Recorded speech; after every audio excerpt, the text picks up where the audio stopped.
نحمده ونصلي على رسوله الكريم اعوذ باللہ من الشیطان الرجیم بسم اللہ الرحمن الرحیم ختم اللہ علی قلوبہم وعلی سمعہم وعلی ابصارہم غشاوۃ ولہم عذاب عظیم۔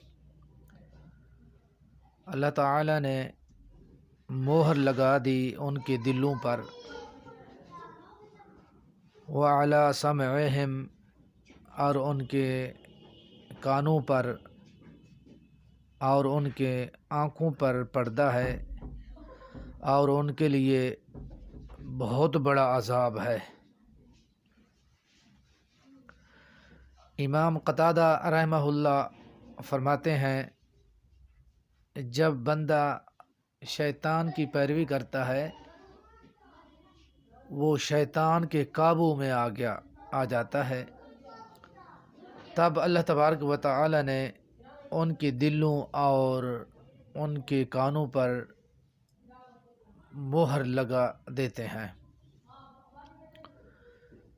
امام مجاہد رحمہ اللہ فرماتے ہیں، مہر کا مطلب گناہ دلوں کا احاطہ کر لیتے ہیں۔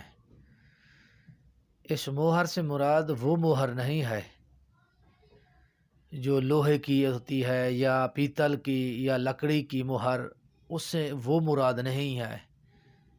اس سے مراد گناہ دلوں کا احاطہ کر لیتے ہیں، یعنی دلوں کو گھیر لیتے ہیں گناہ، اور دل پر چڑھ جاتے ہیں۔ اور نبی کریم صلی اللہ علیہ وسلم کی ایک حدیث ہے، اللہ کے رسول صلی اللہ علیہ وسلم نے فرمایا، جو شخص ایک گناہ کرتا ہے اس کے دل پر ایک نقطہ لگ جاتا ہے سیاہ، پھر دوسرا نقطہ، تیسرا گناہ کرتا ہے پھر تیسرا نقطہ، حتیٰ کہ جب انسان گناہ کرتا رہتا ہے اور ان کے دلوں پر کے نقطے جو سیاہ ہوتے ہیں لگتے رہتے ہیں، حتیٰ کہ پورے کا پورا دل کیا ہو جاتا ہے، سیاہ ہو جاتا ہے۔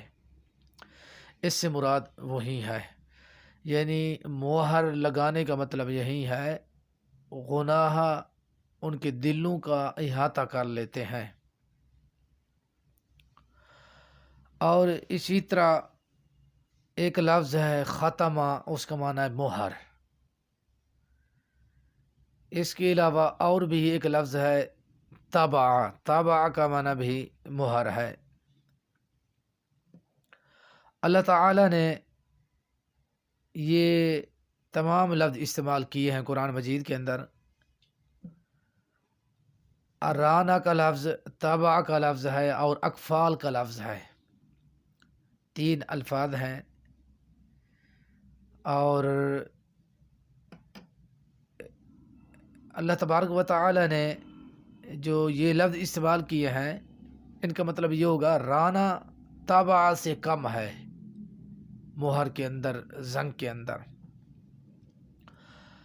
طبع اقفال سے کم ہے، اقفال سب سے زیادہ ہے۔ اقفال کہتے ہیں تالوں، اللہ تبارک و تعالیٰ ان کے دلوں پر تالے لگا دیتے ہیں، ان کے دل سمجھتے نہیں ہیں، فہم نہیں رکھتے، دین اسلام کی طرف نہیں آتے۔ لفظ خاتمہ کی وضاحت کرنا چاہتا ہوں۔ اس کا جو لغوی معنی ہے اہل علم نے بیان کیا، مہر لگانا۔ اور جب مہر لگ جاتی ہے دلوں پہ، اس میں نہ کچھ داخل ہو سکتا ہے، اس سے نہ کوئی چیز نکل سکتی ہے۔ جب مہر لگ جاتی ہے دلوں پہ، داخل کون سی چیز نہیں ہو سکتی؟ نہ ایمان داخل ہو سکتا ہے، نہ اسلام داخل ہو سکتا ہے، نہ ایمان والے بن سکتے ہیں، اور جو کفر ہے اس کے دلوں کے اندر وہ نہیں نکل سکتا، کیونکہ ان کے دلوں پر مہر لگ گئی۔ کہا جاتا ہے ختم الاناء۔ اب یہ دیکھیں، برتن کے منہ کو مٹی وغیرہ سے بند کرنا کو کہا جاتا ہے، یعنی بند کر دیا ایک چیز، یعنی ایک چیز ہے وہ بند ہو گئی، اس سے نہ کوئی چیز باہر نکل سکتی ہے نہ اندر جا سکتی ہے۔ سوال یہ ہے، خاتمہ کیوں لگایا اللہ تبارک و تعالی نے؟ کافروں کے دلوں پہ خاتمہ کیوں لگا؟ اللہ رب العالمین نے اس کا سبب خود بیان کیا ہے قرآن مجید کے اندر، بل طبع اللہ علیہا بکفرہم، بلکہ اللہ تبارک و تعالی نے مہر لگا دے ان کافروں پر، بکفرہم، ان کے کفر کی وجہ سے،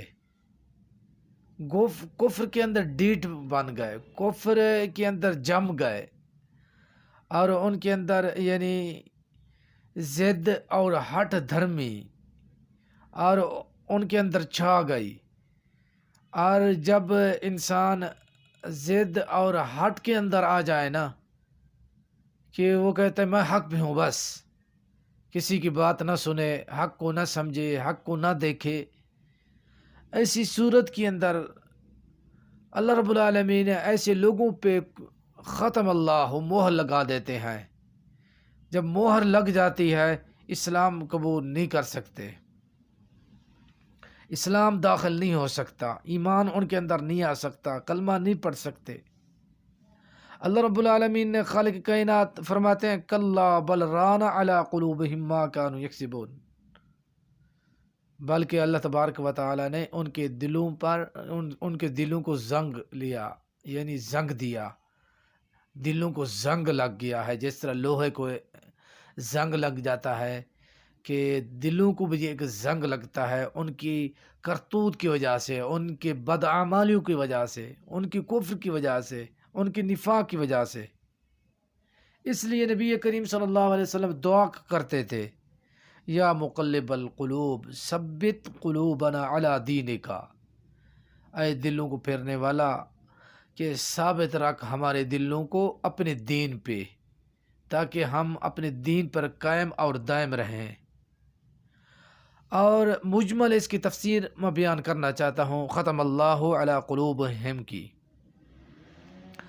اللہ تعالیٰ نے انسان کو پیدا کیا دیکھنے سننے کے لیے، اسے اللہ تبارک و تعالیٰ نے آنکھیں دیں دیکھنے کے لیے تاکہ آپ حق کو پہچانیں، حق کو دیکھیں، کانوں کو پیدا کیا حق کو سنیں، حق کیا ہے باطل کیا ہے۔ اسی طرح اللہ تعالیٰ نے دلوں کو پیدا کیا سمجھ کے لیے، شعور کے لیے، فہم کے لیے، اللہ تبارک و تعالیٰ نے دلوں کو پیدا کیا۔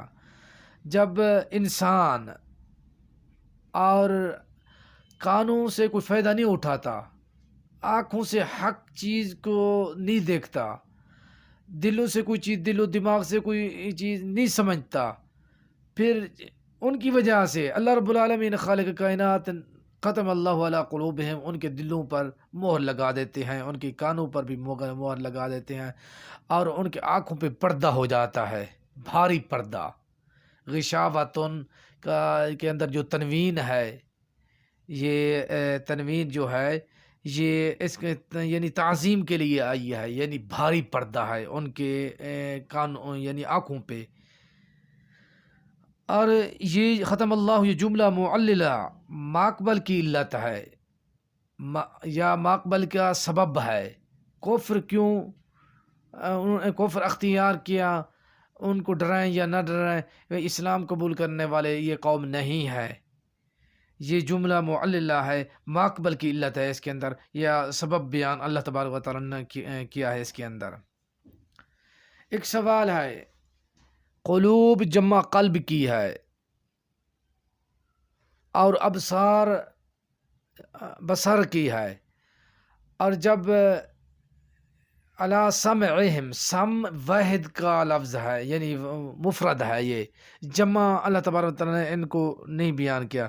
اصل یہ مصدر ہے، واحد لفظ ہے، لیکن جمع معنی اس کے اندر جمع والا ہے، ان کے کانوں پر، ان کے کانوں پر اللہ تبارک و تعالیٰ نے یعنی اسماعہم، علی بسمعہم بمعنی اسماعہم، ان کے کانوں پر اللہ تبارک و تعالیٰ نے مہر لگا دی۔ آخر کے اندر ایک لفظ ہے عظیم۔ عظیم کا جو لغوی معنی ہے بڑا، کبیر کا جو لفظ ہے اس کا معنی بھی بڑا ہوتا ہے، عظیم اور کبیر۔